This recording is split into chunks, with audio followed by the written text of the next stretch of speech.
Bismillahirrahmanirrahim. Alhamdulillahi rabbil alamin. Wa salli wa sallim ala ashrafil anbiya'i wal mursalin nabiyina Muhammadin wa ala alihi wa ashabihi wa man tabi'ahum bi ihsanin ila yawmiddin.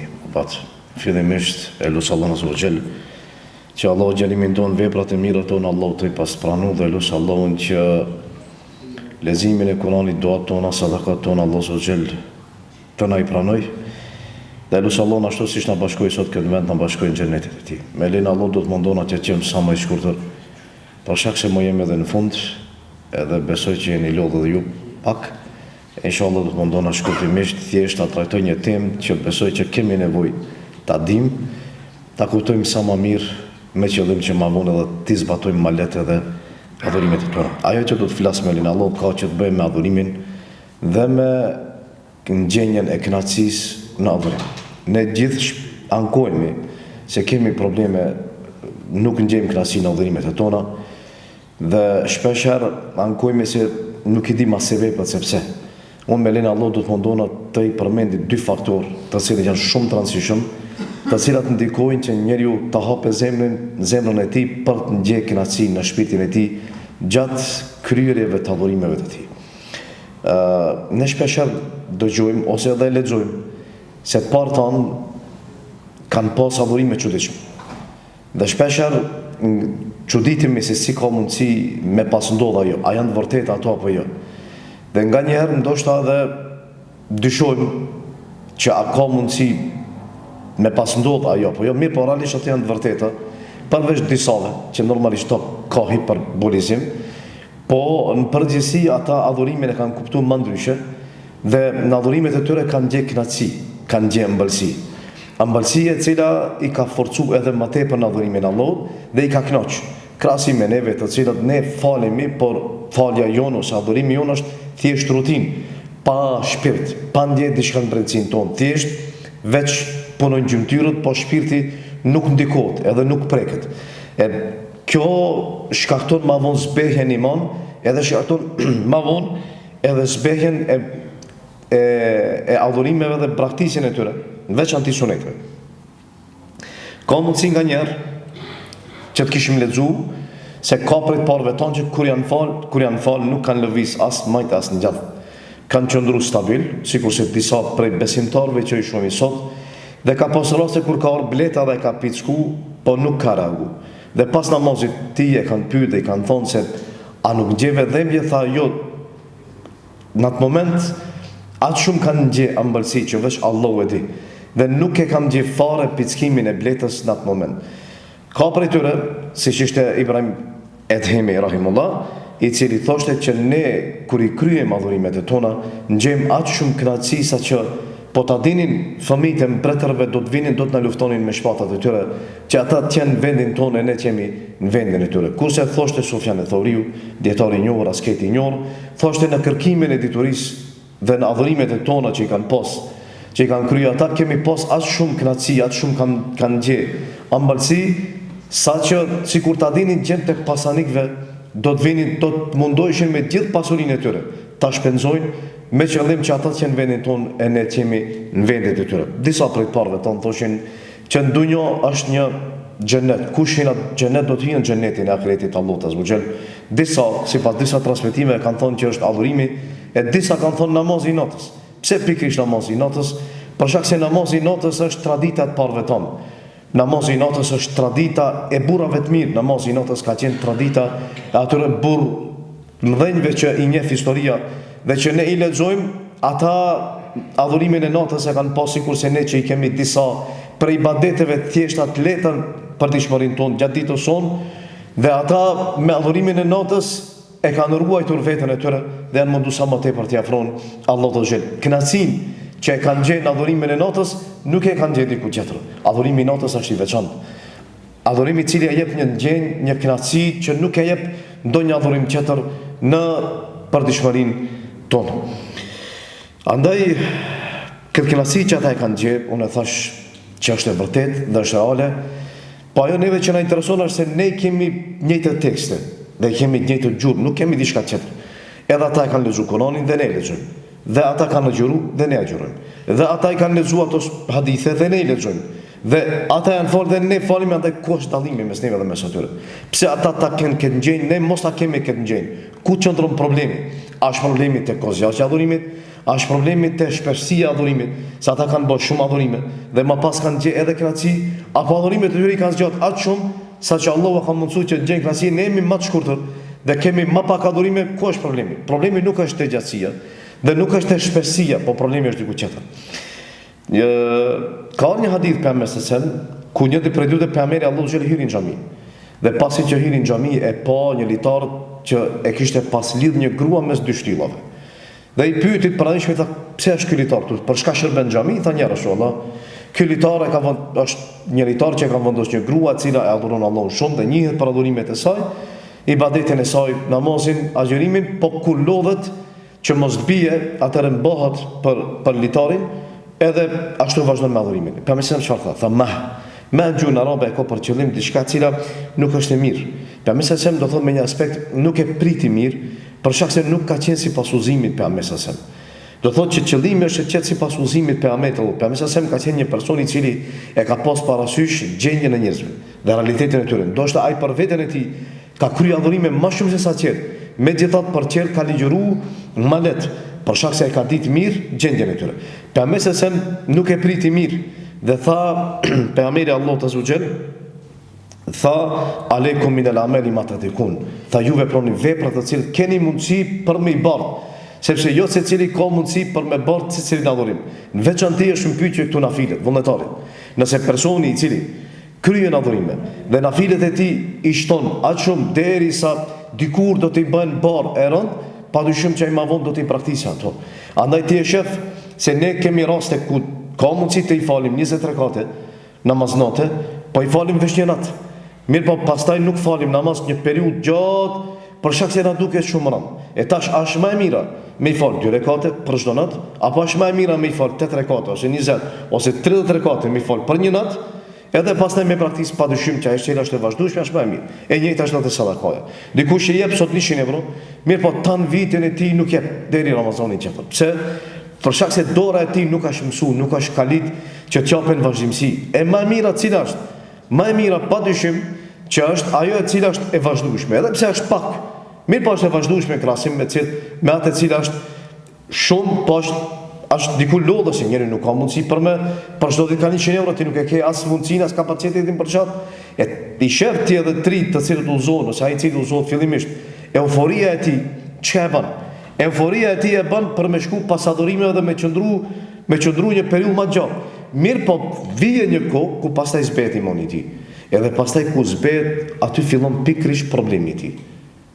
Pikërisht prej këtij momenti pastaj fillojnë problemet. O zbehet imani, o kthehet mbrapa me vepra, edhe dikur e shef që ka fillu që stagnon, nuk është i njëjti që ka qenë. Ku është problemi?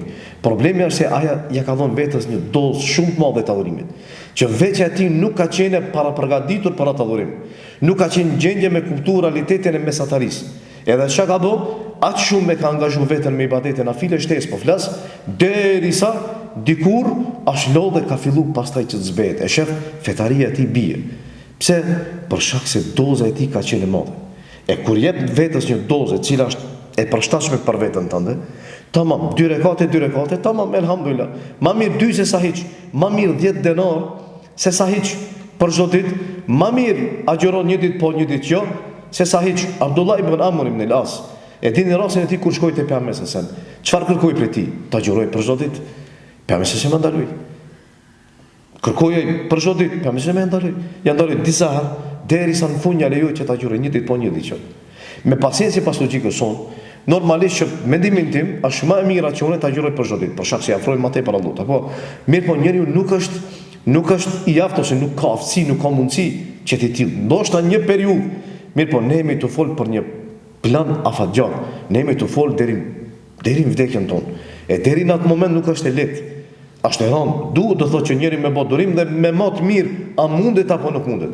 E pejgamberi sa çfarë tha pastaj? Pasi që tha veproni ato vepra që keni mundësi të veproni, sepse Allahu nuk lodhe së shpërblyer derisa ju nuk lodheni sa punoni. Mos u mërzit për shpërblimin e Allahut. Se Allahu do të japë derisa ti punon. Kur ti e ndon Allahu nuk jep. E andaj, Aisha thoshte radhiyallahu anha, Thoshte që vepra më e dashur te pejgamberi ka qenë ajo e cila ka qenë më e vazhdueshmja. Më e vazhdueshmja është patyshim ajo e cila ka qenë e vazhdueshme pa ndërprerje, pak mirë po e vazhdueshme. 12 rekate. 12 rekate. Nëse ti i fal brenda një viti, sa bëjnë? 6.000 rekate. 6.000 rekate. 3 ditë nëse ti agjeron ditët e bardha. Gjatë një muaj. Për çdo muaj bëhen 30 ditë, një muaj i plot. Ndoshta fillimisht duket pak, në vlerëson. Mirë po ma vonë fundi është shumë i madh. Cile janë këto dy faktorë që e bëjnë dallimin mes neve dhe mes atyre mes parëve tonë? Pse ne nuk e ndjejmë atë kënaqësi që e kanë gjë ata? Dhe pse ata burra kur kanë folë për çështjen e ibadetit, atë shumë kanë folë për ëmbëlsinë që e kanë gjë, që ne nuk e ndjejmë. Cile janë ato dy faktorë? Dy faktorë kryesore para prej tyre është që robi ta pastrojë zemrën e tij nga zilia, smira, armiqësia dhe zemra e tij që të zbrast për dashurinë për Allahun dhe pejgamberin e tij. Pejgamberi sa tha: 3 gjëra, kush i posedon këto 3? Kush gjenden këto, ose te kush gjenden këto 3 gjëra vetëm se e ka shijuar ëmbëlsinë e imanit. E para, Allahu dhe pejgamberi i tij janë më dashur se çdo kush tjetër. Nëse zemra jote është e zbrast, dhe ajo ndjen dashuri veç për Allahun dhe veç për pejgamberin e tij, dhe dashuria aq shumë është e madhe, saqë s'ka mundësi t'i afrohet dashurisë tyre. Asnjë lloj dashurie, dije që me lenin Allah do ta ndjesh ëmbëlsinë e imanit. Këtë s'ka dyshim. Nëse zemra jote është mbushur me gjunahe, dhe zemra jote është mbushur me dashuri për dikë tjetër jashtë Allahut dhe jashtë pejgamberit të Allahut, atëherë nuk mundet që të deportohet dashuria për Allahun dhe për pejgamberin e tij në zemrën tënde. S'ka mundësi, sepse nuk e pranon njëra tjetrën. Patjetër njëra duhet për me zgjedh tjetrën. Nëse zemra jote zbrazet dhe lihet thjesht veç për Allahun, atëherë ke me ndjen një lloj kënaqësie që nuk e ndjen diku tjetër. E para. E dyta, ta duash dikë mirë, po ta duash veç për Allahun subhanallahu te ala. Pas një lloj interesi. I thua dua për Allah, ama pa interes. Pa interes dunjos, pas një lidhje, diçka që ka të bëjë me dunjon. Thjesht dashuria jote qet veç për Allahun subhanallahu te ala. A është e lehtë? Me shprehje po, në teorinë e këtij kemi lehtë. Mirë po në zbatim është problem, për shkak se momentet e para që kemi një problem, një mosmarrëveshje mes nesh, momentin e parë ne përcasim edhe mojmë dashuri. Edhe më një fillojmë që ti janë mbrojë të këqija, ti janë mbrojë do të thotë mangësitë e kështu me radhë. Gjitha, ku mbeti dashuria për Allahun? Ku? Ku është dashuria për Allahun? Do thotë që nuk ekziston fare. Ndoshta ti ke menduar që e do ndikon për Allah, por realisht nuk ka qenë ashtu. Po dashuria për Allahun është shumë e shtrenjtë, shumë e madhe. Edhe për këtë arsye do të jetë në një arshit të Allahut xhel, ata që e kanë dashur njëri tjetrin për hir të Allahut. Do thotë që nuk është e thjeshtë, nuk është e lehtë. Madje pejgamberi sa me hadith kutsi thotë që Allahu xhel ka thënë që m'është bë obligim dashuria ime ndaj atyre të cilët e duan njëri tjetrin për hir timin. E Allahu ta doje dikon për shkak se është dashur për hir të Allahut, do thotë që dashuria ka qenë me vërtetë e sinqertë. Edhe i tretë që ndjen ëmbëlsinë e imanit është personi që urren që të kthehet në kufër pasi që është bën musliman, pasi që ka hyrë në Islam, sikurse që e urren që të hedhet në zjarr, që të hidhet në zjarr. Besoj që secili prej neve di çka është zjarri, edhe po t'i afrohemi zjarrit, asnjëri prej neve nuk do për me qëndruat. Po parandet tash me të marrë me të hedh zjarr. A do? Nuk do. E kështu e ndjen personi kur i thuhet atij dil për Islam, ose kur vjen shejtani dhe i thot braktisë imanin. Le ai ndjen ashtu në veten e tij. E ky person pikërisht e ndjen atë kënaqësinë në shpirtin e tij, kënaqësinë, ëmbëlsi e cila është e veçantë. Do thotë, kur njeriu don për Allahun, urren për Allahun, mison për Allahun, armiqson për Allahun, zemra e tij e pastron prej smirës, prej zilisë që kemi problemin kryesor prej smundjeve në zemrat tona, atëherë me lenin Allah shpresohet që të mbushet ai zemra me ëmbëlsi, përndryshe nuk ka mundësi ëmbëlsia të deportojë deri aty. Nuk e gjen vendin, nuk e gjen rrugën. Edhe nuk ka mundësi, nuk e lejon që të deportojë smundja që është në zemrat tona. Abdullah ibn Amr ibn al-As thotë që ishim me pejgamberin sa ulur në xhami. Kanë qenë ulur dhe kanë qenë duke bashkëbiseduar. Dhe ka pas sahabë që kanë qenë rreth dhe thotë pejgamberi se në atë moment tash do të hyjë nëpërmjet kësaj dere një person i cili është prej banorëve të xhenetit. Sahabët mendzi prisin ta shohin kush është ai person i cili do të hyjë prej banorëve të xhenetit. Tash supozoj sikurse më thon dikush ka me hyrë një person i cili është prej banorëve të xhenetit. Normalisht ne mundemi me thon gjithditën, po ajo që ka thonë përse është prej shpadis, edhe ka qenë me të vërtet për gëzim për te. Ne ato që i themi janë thjesht supozime ose mendime se personi shpresojmë që ti hajrit. E ata kanë pritën ta shohin se kush është ky person i cili është prej banorëve të xhenetit. Kur hyri personi në fjalë, i kishte pasur në amanet me vete dhe kishte pasur nën sjetullat e tij. Hyri brenda, e mori një çosh, xhamis i fali 2 rekate dhe pastaj u ul në atë mezhlisin ku ishte pejgamberi edhe qëndronte i heshtur. Sahabët u çuditën, kush është ky njeri? Të nesërmen, njëjtë, pejgamberi ishte me sahabët, edhe ju tha tash do të hyjë nëpërmjet kësaj dere një person i cili është prej banorëve të xhenetit. Sahabët prisnin kush është ai? Hyri i njëjti njeri. Dhe veproi po të njëjtat vepra. Hyri brenda, i fali 2 rekate, u ul i heshtur e dëgjonte pejgamberin. Herën e tretë, njëjtë pejgamberi e përgëzoi këtë person me xhenet dhe njëjtat vepra i veproi ky person. Përgëzimi i pejgamberit është përgëzim realitet, se ai person do të jetë prej banorëve të xhenetit. Abdullah ibn Amr ibn al-As, i cili ka qenë gjali i Amr ibn al-Asit, i interesoi se ky njeri çka ka vepruar që ka fituar xhenetin Allahut. Ta veproi edhe ai. Këto kanë qenë ambicjet e tyre. Neve sot me na thonë që një person është prej xhenet live, rrallë kujt intereson ta pyesë se pse, çka ka punu. Po sikur themi që ky ka fituar pasuri shumë, më njëherë shkojmë ta pyesim se si e ka fituar. Për shkak se këtu e kemi ne atë interesin ton, ambicjet e tona, këtu mbeten te dunjoja. Abdullah ibn Amr al-As shkoi te shtëpia e tij dhe i trokiti nder dhe i tha kam një mosmarrveshje me prindin. A ka mundësi me mbo konak me qëndrut e ti? I tha po, shija. Hyri brenda dhe qëndroi me te për një periudhë. Periudha nuk ishte e gjatë. Ati interesonte ta shohë se çka bën ky person vetë në shtëpinë e tij. Abdullah ibn Amr al-As mbeti i habitur prej veprave të tij, jo që ai vepronte shumë. Vepronte shumë pak. Sikur se tjerë normal, jo më shumë diçka. Derisa dikur u zgjoni, sepse ta unë prita diçka shumë, pejgamberi Allah përgëzoi me xhenet prej dunjos 3 herë, edhe ti nuk bën diçka jashtë asaj që ne qertë e bëjmë, ku qëndron sekreti? Çfarë i tha ky person? Tha o ti person, o ti filan. Unë nuk jam person i cili bëj adhurim shtesë, as sadaka shtesë, nuk kam diçka të veçantë. Jam sikur se qertë. Po çka e ka dallu këtë person? Ajo që e ka dallu këtë person ka qenë se kur ka rënë me flet, tha unë e pastroj zemrën time prej zilis që mos kem zili të asnjë muslimanit. E tha Abdullah ibn Amr ibn al-As, tha ky që ka sekreti, këtu që ka pointa. Kjo është ajo që ne nuk kemi mundësi ta durim. A e kuptut? Këtu është problemi, te zilia. Pse te zilia? Për shkak se unë kur kam zili ndaj teje, nuk du me t'i pasit. As tu me t'po mirë. Ato të se nuk e njofin fejnë, nuk e kanë frikën Allah, të shkojnë të serbast. Edhe mundon të shkatrojnë në përmjet serit, mundon të dëmtojnë në përmjet mjetëve të ndryshme. Zilia është smundje e keqe.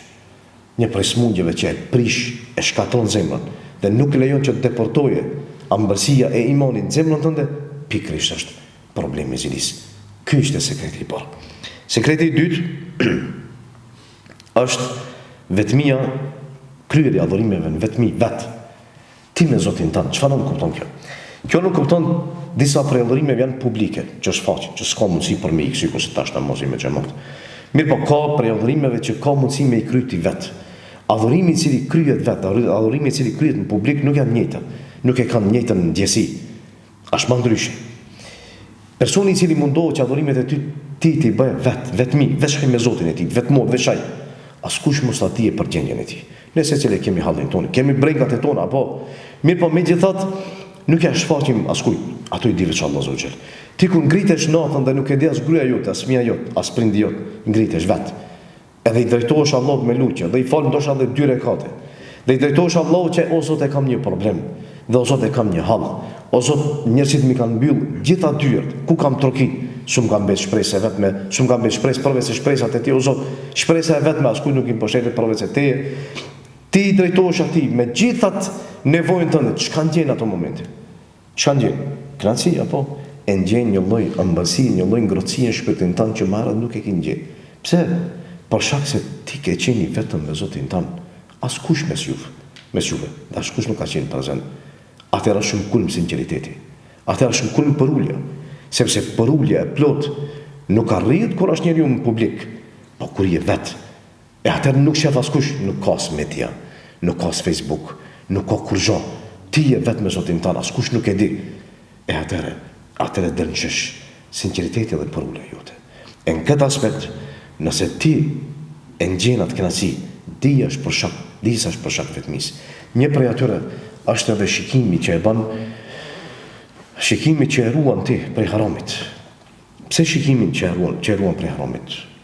Çfarë të ndjenje jep ajo? Allah Azza wa Jalla tha: "Ya'lamu kha'inatal a'yun wa ma tukhfi sudur." Allah e di ju shka shikoni me cepin e syrit tuaj dhe ajo që fshihet në zemrat tuaja. E ke pa kur kalon një femër për marrë si shembull, edhe dikush e unë shikimin e ti, po me cepin e syrit ti e shikon. Pse e banat? Për shkak se njeriu nuk e shef shikimin që qetri e ban me cepin e syrit ti. Cepi i syrit është njeriu ku shikon me këtë qoshin këto, me sy që dikush tjetër nuk qef askush. Mirë, po Allah shef. E Allah tha: "Ya'lamu kha'inatal a'yun." Allah e di dhe shikimin që e ban ti me cepin e syrit tan. Çka do thotë kjo? Që personi i cili e ul shikimin dhe nuk shikon me cepin e syrit ti, ai është i vetëdijshëm plotësisht për mbikëqyrjen e Allahut se Allah shikon. Vetëdijsimi i tij është i lartë. Dhe e di që Allah e mbikëqyr në çdo aspekt, publik dhe në vetmi, kur je vetë, kur je me qenë, edhe kur je pikrisht me qenë, dhe bësh kënd se nuk po shikon, qenë nuk shoj, po Allah që. E atëre, atë që e ban, në qatë moment, ta jep një kënaqësi në shpirtin tanë që nuk e ndjen diku tjetër. Argument për këtë është hadithi i Pejgamberit i cili tha: kur robit i jepet mundësia që të shikojë diçka që e ka ndaluar Allahu, dhe robi e ul shikimin e tij për hir të Allahut, Allah pas asaj do që mundsojë që ta ndjeje kënaqësinë, një lloj kënaqësie, ëmbëlsie në shpirtin e tij. A kuptuat? Nëse ti e ul shikimin për hir të Allahut, atëherë dije që pas asaj në brendësinë tënde do të ketë një lloj ndjenje që nuk e ke ndjenjë më herët. Kjo vjen për shkak frikës që e ke dhe vetmis, se në këtë rast veç ti je vetë me Allahun edhe pse je e realisht në publik. Ti kur je me Allahun, kur je në vetmi, çka ndodh me ty? Një prej shkaqeve që personi i cili hyri do të jetë në mesin e 7 personave që është në hijen e arshit të Allahut Azza wa Jall, kush është? Njëri ose një person i cili është mbyll vetë në sot, në vonë. Edhe kur e ka kujtuar Allahun, atëherë çka ka vepruar? E ka kujtuar Allahun, ju ka shtu imani dhe dashuria e tij për Allahun, dhe sytë e tij kanë lutu lot. Ky person është në hijen e arshit të Allahut Azza wa Jall ditën e Kiametit. Pse ky person të arrijë kish problem? Çka ka bërë ky person? Pse zemra e tij qet e tillë, zemrat e tona mos janë tilla? Për shkak se ky person kur e ka kujtuar Allahun Azza wa Jall dhe e ka menduar Allahun dhe e ka medituar krijimtaritë e Allahut Azza wa Jall, atëherë imani i tij ashtu e ka menduar tokën dhe kodrat që janë te, se si janë bën qëndrueshme. E ka shikuar qiellin dhe e ka pasur si qëndron pa shtylla.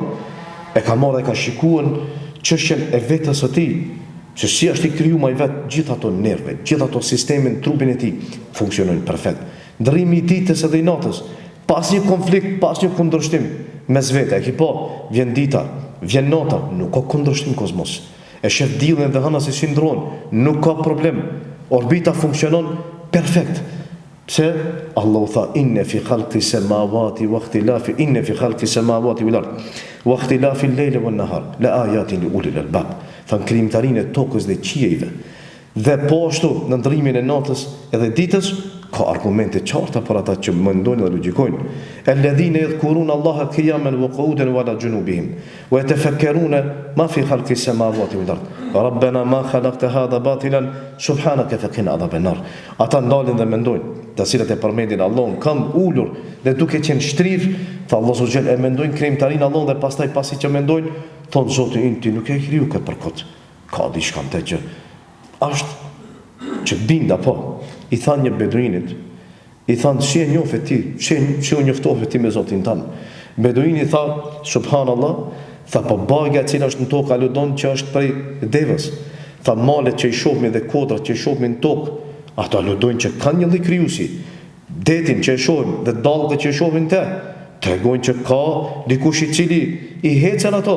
Tha gjurmët që i shohin tokë, ta e dim që janë prej kalorësit. Tha pa ko kush i ka kriju gjitha këto përveç se Allahu Azza wa Jall. Kurse i than njërit, personi tha i ka 1000 argumente që Allah ekziston. 1000. U që ditë tha 1000 argumente që Allah po ekzistoj ka 1000. Tha s'musëm duhen tha 1000, tha mjafton tha veç një. Cili është ajo? Tha ti tha kur hec, nëse toka është e rrafsh, edhe jetë duke hec, tha biesh tha në pus. Kujt ai drejtosh? Nëse nuk është askush i cili ndihmon. Kujt? Tha padyshim që natyra jote çon për mia drejtu kujt? Allahu te azza. Allahu, edhe nëse është ateist, Stalini përmendet në librat e historisë kur ka qenë gjendjet më të vështira gjatë betejave i ka urdhëruar ushtarët e tij dhe ata që kanë qenë fetar që t'i japin objektet fetare dhe t'i luten Allahut, që Allahu ta ndihmojë atë. Ateist, megjithatë në kohët më të vështira ka reagu natyra e tij, sepse është e natyrshme që njeriu të besojë se ka të mbjellur besimin në shpirtin e tij. E ata që mundun ta mbulojnë dhe pastaj pretendojnë që janë ateista dhe Zoti nuk ekziston, ata vetëm mashtrojnë veten e tyre. Mirë, po gjithë ato çka lutojnë? A lutojnë që ka krijues apo? E normal që njeriu të shtohet imani. Po ashtu, vetëm se shikoj krijimtarinë e melekëve. Melekët, për mes se çfarë tha për Xhibrilin, 600 krah, me krahët e tij e ka mbuluar çdo sen që është mes horizonteve, mes qiellit dhe mes tokës. Xhibrili alayhis salam, po sa është i madh Xhibrili alayhis salam. Për mes se tha me një hadith që është rëndu qielli dhe ka drejtën që të rëndohet për shkak se në çdo 4 gishta vend, në çdo vend plumb, në çdo plumb të vendi është një melek i cili është në sejdë i ban Allahut azza wa jalla, ose është sejdë ose qëndron do thotë në kom. Pra nëse më tham mua është leju që të flas në njërin prej melekëve që e bartin arshin Allahut. Veç për njërin prej tyre. Tha, vetëm se prej të veshit i tij, prej të tuli veshit, deri te shpatulla e tij, 700 vite udhim. Po sa është ai melek i madh? Sa është ai melek i madh? Po sa është arshi i Allahut azza wa jalla i madh? Për mes se më ditë tjetër tha që 7 palë qiej dhe 7 palë tokë në krahasim me kursin e Allahut janë sikur se një unas në shkretir. Para mundosh, sikur se një unas. E dallimi mes kursisë dhe mes arshit të Allahut është një sa kursi, sikur se një unas që është në shkretir. Prandaj po sa është Allahu azza wa jalla i madh? Besim mos shtohet dashuria për Allahun azza wa jalla. Kur shtohet dashuria për Allahun, shtohet edhe imani. Kur shtohet imani dhe ikë edhe harameve. Se di se dënimi i Allahut është i madh, është i rënd. Mirë, po megjithatë na pse i kujtojmë shpesh, bihemi edhe gabojmë. Ktu tregohet se meditimi jon, kujtimet e tona nuk janë sinqerta, edhe janë të mangëta. E andaj vetmimi ti vetëm me Allahun azza wa jalla ta shton padyshim ëmbëlsinë në shpirtin tënd. E nëse vetmohesh vetëm me Allahun dhe ruhesh që ti kesh adhurimet e tua sinqerta vetëm ti me Zotin tënd, atëherë me lenin Allahut kemë pa atë ndjenjë të ëmbëlsisë në shpirtin tënd. Por ndyshe nëse e lodh veten, të vazhdimsi me rrjete sociale ose me përfoljen e adhurimeve tua, atëherë dije se çdo herë me këtë rrezikohet edhe në jetë jote dhe sinqeriteti jot. Për shkak se shumë e lehtë është që ndrohet në jetë prej sinqert me qenë me rëndë që e fasi Allah në rujtë, kjo është më e vështira, sepse na humb veprën edhe na shkatron shpërblimin ton. Këto ishin ato 2 sekrete, shkurtimisht, të cilat e ndihmojnë robin të arrijë atë kënaqësi që të parë tonë e kanë gjetë, e kanë arrit me lejen e Allahut të xhelal. Lut Allahun që ta bën prej tyre dhe lut Allahun azza wa jalla që ta mundsojë që në adhurimet e tona të ngjim sa më tepër kënaqësi. Dhe lut Allahun që ai kënaqësi që nuk përshkruhet me fjalë, as nuk shkruhet me laps. Kënaqësi që me të vërtetë ta shton imanin, ta shton aktivitetin edhe më tepër ta afron tek Allahu azza wa jalla. Wa aqulu qawli hadha wastaghfirullaha li wa lakum walhamdulillahi rabbil alamin.